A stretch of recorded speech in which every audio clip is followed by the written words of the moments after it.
नमस्कार, news India देख रहे हैं आप। मैं हूं कुंदन जब्यार। इस वक्त की बड़ी खबर से बुलेटिन की शुरुआत करते हैं। कोरोना के बढ़ते संक्रमण पर सरकार ने बड़ा फैसला लिया। उत्तराखंड में नहीं होगी कोई भी चुनावी रैली। 16 जनवरी तक चुनावी रैलियों और जनसभाओं पर फिलहाल रोक लगाई गई है। धरना प्रदर्शन और सामाजिक कार्यक्रमों पर भी रोक का ऐलान किया गया है। प्रदेश में कक्षा 12 तक सभी स्कूल कॉलेज बंद किए गए। उत्तराखंड में कोरोना को लेकर नए नियम लागू किए गए। उत्तराखंड में रैलियों जुलूस पर पाबंदी लगाई गई है। 16 जनवरी तक ये पाबंदी जारी रहेगी। सभी स्कूल और आंगनवाड़ी केंद्र भी बंद रहेंगे। 12वीं तक के स्कूल 16 जनवरी तक बंद रहेंगे। तो फिलहाल कोरोना के बढ़ते मामलों के मद्देनजर राज्य सरकार ने ये बड़ा फैसला लिया है। चुनाव इसी साल होना है उत्तराखंड में भी, लेकिन चुनावी रैलियों पर, कार्यक्रमों पर, इस तरह के कार्यक्रम जहां पर भीड़ भाड़ हो सकती है, वहां पर अब ये कार्यक्रम नहीं होंगे। सरकार ने फैसला किया है कि उत्तराखंड में रैलियां और रोड शो नहीं होने दिया जाएगा। तो सरकार ने कोरोना के बढ़ते मामलों के मद्देनजर ये बड़ा फैसला किया है। 12वीं तक के स्कूल भी बंद कर दिए गए हैं। 16 तारीख तक फिलहाल ये फैसला लागू रहेगा। आगे स्थितियां कैसी रहती है, इस पर आगे फैसला लिया जाएगा। उत्तराखंड में 16 जनवरी तक चुनावी रैलियों और जनसभाओं पर पाबंदी लगाने का फैसला राज्य सरकार ने लिया है। दरअसल लगातार देश में कोरोना के मामले बढ़ रहे हैं। देश की बात करें तो 1,41,000 से ज्यादा मामले एक दिन में सामने आए। चिंता बढ़ रही है और चुनावी कार्यक्रमों में चूंकि एक दूसरे से लोग मिलते हैं, भीड़ इकट्ठी होती है, इसलिए रैलियों और जनसभाओं पर पाबंदी लगाई गई है।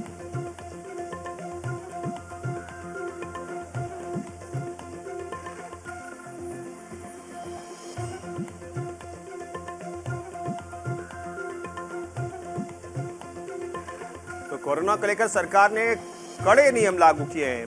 16 जनवरी तक चुनावी रैलियों और सभाओं पर रोक लगाने का फैसला सरकार ने लिया है। स्कूल भी बंद रहेंगे। 12वीं तक के स्कूल बंद रहेंगे 16 तारीख तक, और उसके बाद जो हालात होंगे उसके आधार पर सरकार आगे के लिए फैसला लेगी। दरअसल बीजेपी, कांग्रेस चुनावी रैलियां और जनसभाएं कर रही थी, लेकिन अब ये रैलियां नहीं होंगी। संवाददाता रोहित विक्रम सिंह हमारे सहयोगी इस खबर पर बातचीत करने के लिए जुड़ रहे हैं। रोहित, बड़ा फैसला है ये। चुनाव कुछ महीने बाद होने वाले हैं और ऐसे में 16 तारीख तक ही अलग फैसला लिया गया है, लेकिन बड़ा और कड़ा फैसला। बिल्कुल, हमने अपने विश्वसनीय सूत्रों के माध्यम से कुंदन कल ही इस खबर को ब्रेक करा दिया था कि राज्य सरकार देर रात को नई एसओपी जारी कर सकती है, और खबर की पुष्टि हुई है। देर रात को राज्य सरकार ने नई एसओपी जारी की है, जिसके तहत जितने भी gym, shopping complex, shopping mall, यहाँ तक की multiplex, theatre, auditorium, spa, salon, ये सब 50% क्षमता के साथ खुलेंगे और आगामी 16 जनवरी तक सभी राजनीतिक रैलियां और धरना प्रदर्शन, इन पर रोक लगा दी गई है। आगामी 16 जनवरी तक आंगनबाड़ी केंद्रों को और 12वीं तक के विद्यालयों को बंद कर दिया गया है। आगामी 16 जनवरी तक सभी जो स्विमिंग पूल है या फिर जो वाटर पार्क हैं, उनको भी बंद करने के निर्देश दिए गए हैं। राज्य सरकार की तरफ से साफ तौर पर कहना है कि अभी कड़े नियम नए एसओपी के तहत जारी किए गए हैं। अगर इनसे कोरोना के जो मामले हैं, बढ़ते मामले अगर नहीं रुके, तो जल्द ही एक नई एसओपी और तैयार की जाएगी और उसमें और भी कड़े निर्णय राज्य सरकार लेने पर मजबूर होगी। क्योंकि कोरोना की अगर बात करें कुंदन, तो बीते रोज कोरोना का इस तरह से विस्फोट उत्तराखंड में हुआ है। 814 मामले आए हैं। अकेले देहरादून की अगर बात करें तो 325 देहरादून में मामले आए हैं। 119 धर्मनगरी हरिद्वार में आए हैं। 233 मामले सरोवर नगरी नैनीताल में आए हैं। उत्तराखंड का कोई भी जिला ऐसा छूता नहीं है जहां पर कोरोना के मामले ना आए हों। और लगातार हमने दिखाया था कि बीते रोज 630 मामले जो है उत्तराखंड में आए थे, और अचानक से इनकी संख्या में बढ़ोतरी हुई और 814 तक ये मामले पहुंच गए हैं। हालांकि राहत की बात यह है कि पिछले 4-5 दिन से जो मामले बढ़ते जा रहे हैं, इनमें कोई कैजुअलिटी नहीं हुई, किसी की मृत्यु की कोई खबर नहीं आई है। लेकिन राज्य सरकार ने युद्ध स्तर पर प्रयास करने शुरू कर दिए गए हैं। पुलिस विभाग को निर्देश दिए गए हैं कि भीड़ भाड़ वाले इलाके में सोशल डिस्टेंसिंग का कड़ाई से पालन कराया जाए। जो सरकारी और गैर सरकारी कार्यालय हैं, उनमें सैनिटाइजेशन की व्यवस्था को सुनिश्चित किया जाए। मास्क की अनिवार्यता को लागू कर दिया गया है और सरकार का पूरा प्रयास है कि जो लोग शहर के भीड़ भाड़ वाले इलाकों में मास्क नहीं पहन रहे हैं, उनका चालान काटा जाए, उनको मास्क भी दिया जाए मौके पर। बिल्कुल, तो उत्तराखंड में भी सख्ती बढ़ रही है क्योंकि 800 से ज्यादा मामले एक दिन में सामने आए। सरकार मजबूर हुई और सरकार ने कड़े फैसले लिए हैं। चुनावी मौसम में रैलियों और जनसभाओं पर भी सरकार ने पाबंदी लगाने का फैसला किया है। रोहित, क्या आप इस फैसले का समर्थन विपक्ष भी कर रहा है? बिल्कुल साफ तौर पर सबसे पहले अगर प्रदेश की कांग्रेस पार्टी की बात करें तो आगामी 9 तारीख यानी कल कांग्रेस की जो राष्ट्रीय महासचिव प्रियंका गांधी हैं, उनकी एक भव्य रैली गढ़वाल के श्रीनगर में और कुमाऊं के अल्मोड़ा में प्रस्तावित थी। और एआईसीसी की बैठक में पूर्व सीएम हरीश रावत को नेता प्रतिपक्ष प्रीतम सिंह, प्रदेश अध्यक्ष गणेश गोदियाल और जो प्रदेश प्रभारी देवेंद्र यादव हैं, उनको निर्देश दिए गए थे कि आगामी 9 तारीख को प्रियंका गांधी की गढ़वाल और कुमाऊं की रैली को बेहद सफल बनाया जाए। देहरादून अगले दिन तमाम दिग्गज नेता पहुंचते हैं, कांग्रेस के प्रदेश मुख्यालय में बैठक करते हैं।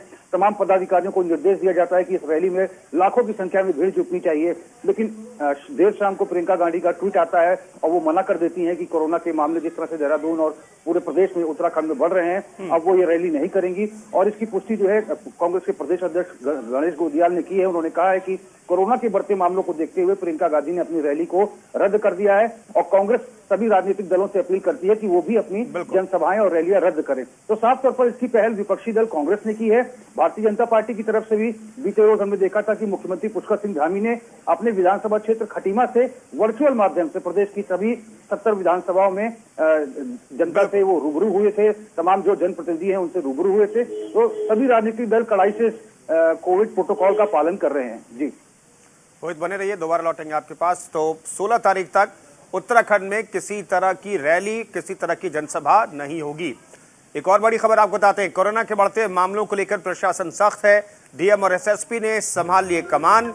शहर के व्यस्त बाजारों का औचक निरीक्षण भी किया गया है। देहरादून से जुड़ी हुई इस वक्त की बड़ी खबर आपको बता रहे हैं। बिना मास्क घूम रहे लोगों के चालान काटे गए। दुकानों पर चस्पा किए गए स्टिकर, मास्क नहीं तो सामान नहीं। तो सरकार कड़े फैसले ले रही है और उन फैसलों को अमली जामा पहनाने के लिए, इंप्लीमेंट कराने के लिए डीएम और एसएसपी भी सड़कों पर निकले।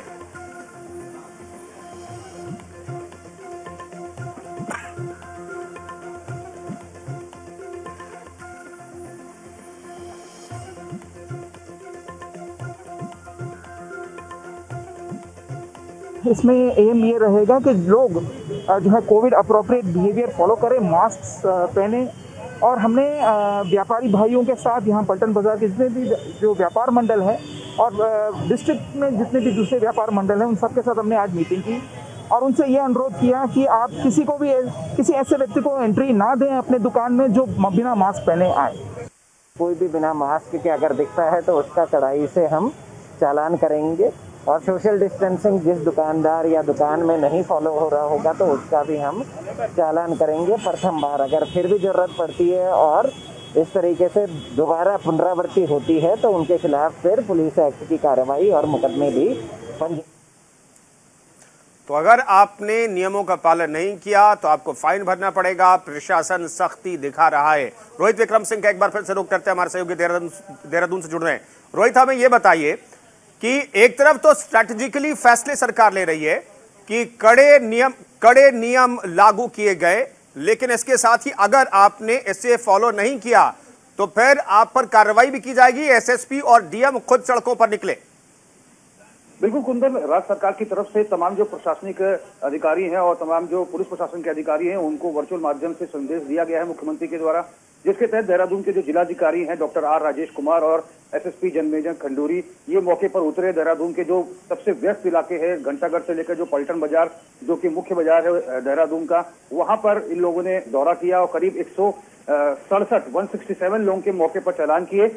चालान करने के बाद उनको मास्क भी वितरित किया गया और सख्त हिदायत दी गई कि अगर आप दोबारा भीड़ भाड़ वाले इलाकों में बिना मास्क के बाजारों में घूमते पाए जाते हैं तो आप पर मुकदमा दर्ज किया जाएगा। जिन दुकानदारों ने सोशल डिस्टेंसिंग का या मास्क की अनिवार्यता का बाजारों में पालन नहीं करवाया था उनका भी चालान किया गया और सभी दुकानों पर नो मास्क, मास्क नहीं तो सामान नहीं करके एक पोस्टर भी चस्पा किया गया है जिसमें सभी से निवेदन किया गया है कि जो लोग मास्क पहनकर व्यस्तम बाजारों में जा रहे हैं, दुकानों में जा रहे हैं, भीड़ भाड़ वाले इलाकों में जा रहे हैं, उन्हीं को सामान उपलब्ध कराया जाए। तो साफ तौर पर पुलिस प्रशासन ने और जिला प्रशासन ने कमर कस ली है और लगातार जो है, चाहे वो मंडी की बात करें, देहरादून मंडी जो कि विशाल मंडी है, वहां पर भी भीड़ भाड़ को मेंटेन करने के लिए प्रशासन के तमाम जो उच्चाधिकारी हैं वो मौके पर मौजूद हैं। पुलिस प्रशासन के तमाम जो कांस्टेबल्स हैं वो मौके पर मौजूद हैं और पूरा प्रयास यही हो रहा है कि सोशल डिस्टेंसिंग के माध्यम से भीड़ भाड़ वाले इलाकों में मास्क लगाया जाए, इसको सुनिश्चित किया जा रहा है। और साफ तौर पर व्यापारियों से भी अनुरोध किया जा रहा है, व्यापार मंडल से अनुरोध किया जा रहा है कि आप चूंकि व्यस्तम बाजारों में आपकी दुकानें हैं तो भीड़ भाड़ को मेंटेन करना, मास्क की अनिवार्यता को सुनिश्चित करना, ये व्यापारियों का भी कर्तव्य बनता है। जी रोहित, सवाल यह है कि देहरादून वालों को तो पता है कि कोरोना विस्फोट क्या होता है। पिछली वेव में, सेकेंड वेव में देहरादून तो है हॉटस्पॉट बन गया था। देहरादून का कोई ऐसा इलाका नहीं था जहां पर कंटेनमेंट जोन नहीं था, लोगों की मौत नहीं हो रही थी, हजारों की संख्या में मामले आ रहे थे। तो फिर इतने लापरवाह देहरादून के लोग कैसे हो सकते हैं कि डीएम को, एसएसपी को सड़क पर निकलना पड़ रहा है और एक बाजार में 167 लोगों के चालान काटने पड़ रहे हैं? आखिर इतनी लापरवाही क्यों?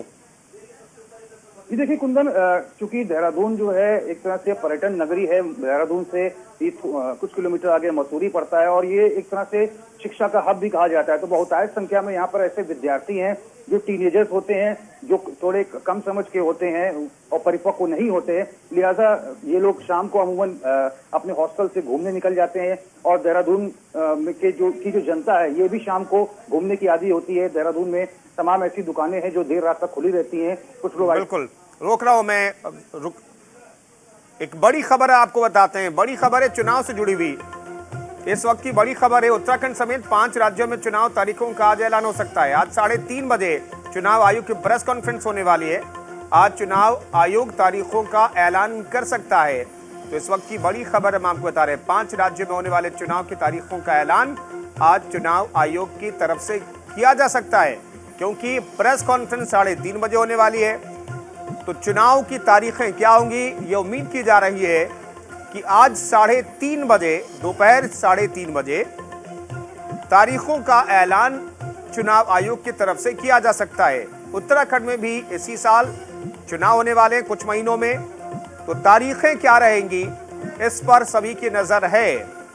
तो उत्तराखंड में चुनाव कब होंगे और बाकी के 4 राज्यों में, कुल 5 राज्यों में चुनाव की तारीखें क्या होंगी, ये आज उम्मीद की जा रही है कि चुनाव आयोग इसका ऐलान कर देगा। चूंकि 3:30 बजे आज प्रेस कॉन्फ्रेंस होने वाली है चुनाव आयोग की, तो इसमें ये पता चल जाएगा कि आखिर चुनाव की तारीख कौन सी होगी, उत्तराखंड में किस डेट में चुनाव कराए जाएंगे और बाकी के 4 राज्यों में चुनाव किस डेट में होंगे, ये तय आज हो जाएगा।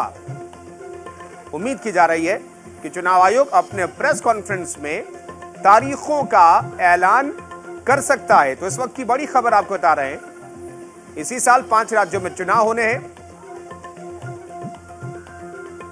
तो 5 राज्यों में चुनाव की तारीखों का ऐलान आज 3:30 बजे चुनाव आयोग की तरफ से किया जा सकता है। इस वक्त की बड़ी खबर आपको बता रहे हैं, 5 राज्यों में आज चुनावी बिगुल बज जाएगा। आज चुनाव आयोग की प्रेस कॉन्फ्रेंस है, 3:30 बजे प्रेस कॉन्फ्रेंस होगी और उम्मीद की जा रही है कि उत्तराखंड समेत सभी 5 राज्यों में चुनाव की तारीखों का ऐलान हो सकता है। हालांकि कोरोना के बढ़ते मामलों के मद्देनजर चुनाव आयोग क्या फैसला लेता है, चुनाव की तारीखों में क्या फासला हो सकता है, या चूंकि ओमिक्रॉन की वजह से मामले 1,41,000 तक पहुंच गए हैं पूरे भारत में एक दिन में, तो इसके मद्देनजर क्या चुनाव की तारीखों को थोड़ा डिले रखा जाएगा या फिर तय समय पर चुनाव होंगे, इसका ऐलान आज 3:30 बजे हो जाएगा। नमित हमारे सहयोगी इस खबर पर बातचीत करने के लिए दिल्ली से जुड़ रहे हैं। नमित, आज 3:30 बजे प्रेस कॉन्फ्रेंस चुनाव आयोग की तरफ से, क्या उम्मीद करें कि तारीखों का ऐलान आज हो जाएगा? देखिए बिल्कुल कुंदन, आज 3:30 बजे चुनाव आयोग की एक बड़ी प्रेस कॉन्फ्रेंस है जिस पर सबकी निगाहें हैं और उम्मीद की जा रही है कि आज 5 राज्यों में होने वाले चुनाव का तारीखों का ऐलान जो है वो हो सकता है और उसमें कुछ कोरोना के नए नियम जो हैं वो लागू किए जा सकते हैं। क्योंकि कल पिछले अगर हम एक सप्ताह की बात करें तो लगातार जो केंद्रीय स्वास्थ्य सचिव के प्रमुख हैं राजीव भूषण, उनकी इलेक्शन कमीशन के साथ लगातार बैठकें चल रही हैं। कल भी हमने देखा कि चुनाव आयोग की एक बड़ी जो बैठक थी वो हुई थी, इंटरनली वो बैठक थी और उसमें ये समीक्षा की गई थी कि जिन राज्यों के अंदर विधानसभा चुनाव होने हैं, चाहे उसमें पंजाब की बात करें, यूपी, उत्तराखंड, मणिपुर या गोवा, इन राज्यों के अंदर कोरोना की फिलहाल क्या स्थिति है, कितने केसेस जो हैं वो डेली आ रहे हैं। उस समीक्षा के बाद जो है आज ये वक्त मुकर्रर किया गया है 3:30 बजे का और 3:30 बजे क्लियर हो जाएगा कि तय समय सीमा पर चुनाव होंगे या फिर उन तारीखों को आगे भी बढ़ाया जा सकता है। इसके अलावा पहले ही चुनाव आयोग क्लियर कर चुका है कि जिन राज्यों के अंदर चुनाव है वहां पर कोरोना के जो नए नियम हैं वो जो है लग सकते हैं और ऐसा भी माना जा रहा है कि जो 60 साल से ऊपर के व्यक्ति हैं उनको घर से बैठने की, वोट डालने की जो एक व्यवस्था है वो चुनाव आयोग कर सकता है। तो तमाम जो प्रोटोकॉल्स के तहत चुनाव आयोग जो है आज चुनावों की तारीखों का ऐलान कर सकता है। बिल्कुल नमित बने हमारे साथ देहरादून से हमारे सहयोगी रोहित विक्रम सिंह भी जुड़े हुए हैं। रोहित, उत्तराखंड में भी अगले कुछ महीनों में चुनाव होना है, लेकिन जिस तरीके से कोरोना के मामले बढ़ रहे हैं वहां के लोग क्या चाहते हैं? सरकार ने भी तो कड़ा फैसला लिया, आज सरकार ने भी कल फैसला ले लिया कि 16 तारीख तक चुनावी रैलियां, सभाएं नहीं होंगी। लोग क्या चाहते हैं? बढ़ते कोरोना के मामलों के बीच क्या चुनाव होना चाहिए? देखिए कुंदन, अभी एक हफ्ता पहले ही मुख्य निर्वाचन आयुक्त 2 दिवसीय दौरे पर उत्तराखंड में थे। तमाम जो है मुख्य निर्वाचन अधिकारी, जिला निर्वाचन अधिकारियों से उन्होंने फीडबैक लिया और साफ तौर पर मुख्य निर्वाचन अधिकारी ने जो चुनावी तैयारियां हैं उसको लेकर भी 2 दिन पहले प्रेस को ब्रीफ किया था। यहाँ की जनता का साफ तौर पर कहना है कि चुनाव आयोग के ऊपर उसका विवेकाधिकार है, उसका विशेषाधिकार है। वो अगर चाहे तो तय समय के भीतर चुनाव करा सकता है और यहाँ ये भी कयासबाजी हो रही है कि हो सकता है कि चुनाव में कुछ चुनाव आयोग डिले कर दे या फिर चुनाव की जो अलग अलग पालियां होती है, अलग अलग उसकी जो पोलिंग की डेट्स हैं उनको काफी संख्या में आगे बढ़ा सकती है। तो साफ तौर पर यहाँ पर जनता का साफ तौर पर कहना है कि जो चुनाव आयोग निर्णय लेगा और राजनीतिक दलों का भी यही कहना है कि जो चुनाव आयोग के द्वारा निर्णय लिया जाएगा वही मान्य होगा। हालांकि जो है राज्य सरकार ने साफ तौर पर जो अपनी एसओपी है उसके जरिए निर्देश दे ही दिया है कि राजनीतिक रैलियों पर फिलहाल प्रतिबंध रहेगा, धरना प्रदर्शन पर प्रतिबंध रहेगा। तो यहाँ पर लोगों की जो मिलीजुली प्रतिक्रिया कुंदन आ रही है। बिल्कुल नमित, कितनी गुंजाइश लगती है कि चुनाव की तारीखों को आगे टाला जा सकता है, चुनाव की तारीखें थोड़ी लेट तय की जा सकती हैं, इसकी गुंजाइश कितनी है? क्योंकि कुछ मंत्रालय, नीति आयोग की तरफ से ये जरूर कहा गया कि आप चुनावी रैलियों पर पाबंदी लगा दीजिए, चुनावी रैलियां नहीं होनी चाहिए, उस पर चिंता जाहिर की गई। लेकिन क्या यह भी डिमांड की गई कि चुनाव की तारीख थोड़ी आगे सरका दी जाए, आगे बढ़ा दी जाए तो ये बेहतर होगा? देखिए, सिफारिश जो है वो केंद्र सरकार की तरफ से चुनाव आयोग को की जरूर गई है, लेकिन उम्मीद नहीं लग रही है कि चुनाव की तारीखों को आगे बढ़ाया जाएगा। और उसकी सबसे बड़ी वजह यह है क्योंकि चुनाव आयोग की टीम जो है वो लगातार जितने राज्यों के अंदर चुनाव होने हैं वहां पर सभी राज्यों में अपना दौरा कर चुकी है और वहां की स्थितियों से भली भांति पता है चुनाव आयोग के कि आखिर वहां पर कोरोना के किस तरीके से केसेस आ रहे हैं। लेकिन पिछले अगर 2 दिन की बात करें कुंदन, तो पूरे देश के अंदर जो रिकॉर्ड तोड़ मामले आए हैं उसको भी चुनाव आयोग ने देखा होगा। और कल जो समीक्षा बैठक हुई थी इलेक्शन कमीशन की, उसमें भी सोचा गया होगा कि क्या कोरोना के जो नए नियम हैं उनके अनुसार चुनाव कराया जाए। क्योंकि अगर रैलियों की बात करें तो कांग्रेस की तरफ से जो है अपनी तमाम राजनीतिक रैलियां जो हैं वो रद्द कर दी गई हैं। उत्तराखंड के अंदर भी जो है रैलियों को रद्द किया गया है। इसके अलावा अब ये खबर आ रही है कि आम आदमी पार्टी भी जो है अपनी सभी चुनावी राज्यों के अंदर जो रैलियां होने वाली हैं उनको रद्द कर सकती है, ऐसा मेरे सूत्र बता रहे हैं। इसके अलावा बात करें तो चुनाव आयोग अगर चुनावों की घोषणा करती है, तारीखों को ऐलान किया जाता है, तो उसके साथ साथ जो नई कोविड की एसओपी है, नई गाइडलाइंस है, प्रोटोकॉल्स हैं, उनको भी लागू किया जाएगा। उसके तहत कई पहले ही चुनाव आयोग की तरफ से ये निर्देश दिए गए थे सूत्रों के हवाले से कि जो जैसा मैंने पहले जिक्र किया कि जो 60 साल से ऊपर के व्यक्ति हैं उनको घर बैठकर वोट करने की जो है एक व्यवस्था की जाएगी। इसके अलावा जो चुनावी रैलियां होती हैं उनको वर्चुअल रूप से जो है लागू किया जाएगा। इस तरीके की कई गाइडलाइंस जो हैं वो चुनाव आयोग आज जारी कर सकता है।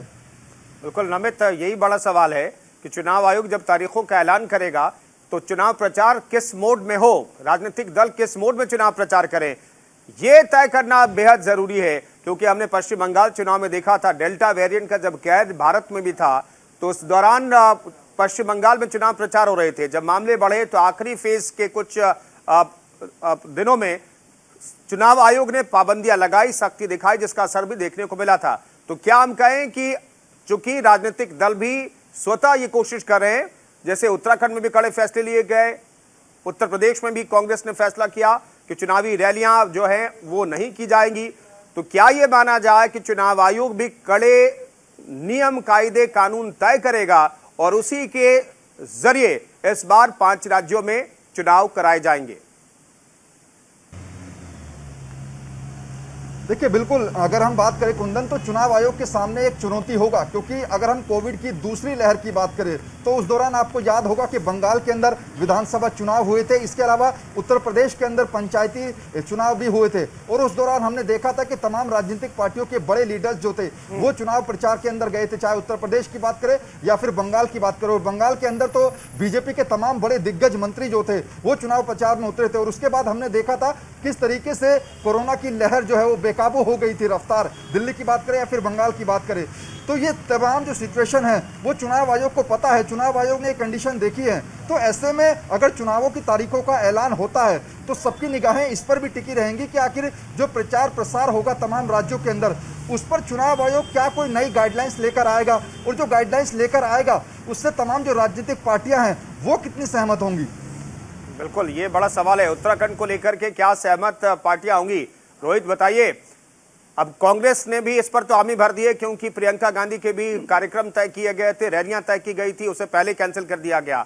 मेरा सवाल यह है कि अगर कोई कड़े आदेश चुनाव आयोग की तरफ से आते हैं तो मीटिंग जो हुई चुनाव आयोग की तरफ से, तमाम राजनीतिक दलों के साथ मीटिंग हुई होगी देहरादून में भी, तो सवाल यह है कि तमाम जो राजनीतिक दल हैं कड़े कानूनों को, कड़े नियमों का पालन करने के लिए राजी अपनी तरफ से?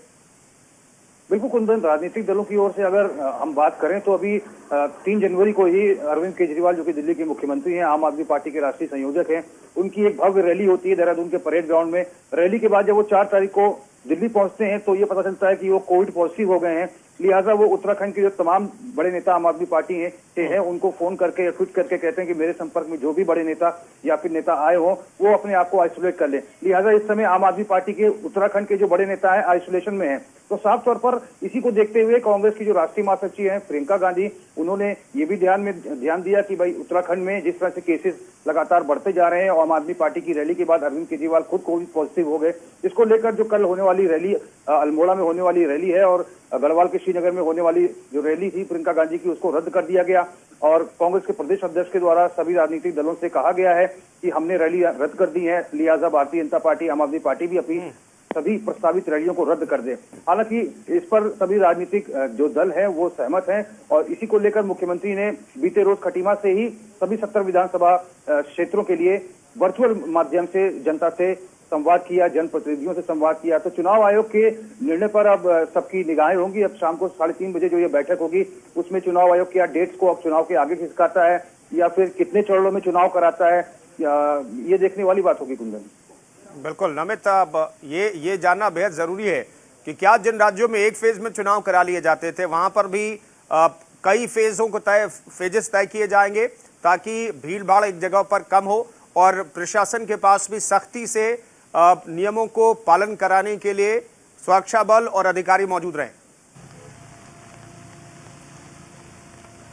देखिए बिल्कुल कुंदन, ये चुनाव आयोग के सामने चुनौती होगी, क्योंकि जिन 5 राज्यों में चुनाव है उसमें से गोवा की बात करें या फिर उत्तराखंड की बात करें, ये छोटे राज्य हैं जहां पर काफी कम विधानसभा सीटें हैं। तो वहां पर भी अब ज्यादा फेज के अंदर चुनाव कराने होंगे, क्योंकि अगर 1 या 2 फेज के अंदर चुनाव आयोग चुनाव कराएगा गोवा और उत्तराखंड के अंदर तो भारी भीड़ बाहर निकल कर आएगी। तो ऐसे में चुनाव आयोग को सारी रणनीतियों को समझना होगा। इसके अलावा पंजाब की बात करें या फिर यूपी की बात करें, खासकर यूपी की, क्योंकि यूपी के अंदर 400 से ज्यादा विधानसभा सीटें हैं, वहां पर कितने फेज के अंदर चुनाव होगा और वो फेज के अंदर चुनाव होगा तो वहां पर गाइडलाइंस किस तरीके की रहेंगी। क्योंकि हमने देखा कुंदन कि पिछले 1 सप्ताह में कोरोना ने किसी भी वर्ग को नहीं बख्शा है, चाहे हम खेल जगत की बात करें, पॉलिटिशियन की बात करें, मनोज तिवारी, बाबुल सुप्रियो, अरविंद केजरीवाल, ये तमाम ऐसे बड़े नेता हैं जो कोविड पॉजिटिव हुए हैं। इसके अलावा खेल जगत के अंदर भी सौरभ गांगुली की बात करें जो कि बीसीसीआई के अध्यक्ष हैं, वो कोरोना पॉजिटिव हो गए। तो ये इलेक्शन कमीशन जानता है भली बात है कि कोरोना का जो प्रकोप है और पिछले 24 घंटे के पूरे देश के अंदर जो आंकड़े हैं 1 लाख से ज्यादा नए केसेस आए हैं। तो इन तमाम पहलुओं पर कोरोना जो इलेक्शन कमीशन है उसने समीक्षा की है स्वास्थ्य सचिव के साथ भी, जो स्वास्थ्य सचिव हैं केंद्रीय राजीव भूषण, उनसे लगातार उनकी मीटिंग चल रही है। तो सवाल ये कि आखिर अगर जितने फेज में चुनाव होंगे वहां पर जो नई गाइडलाइंस हैं वो लागू किया जाएगा और उसको प्रशासन जो है वो और चुनाव आयोग किस तरीके से लोगों पर लागू करेगा।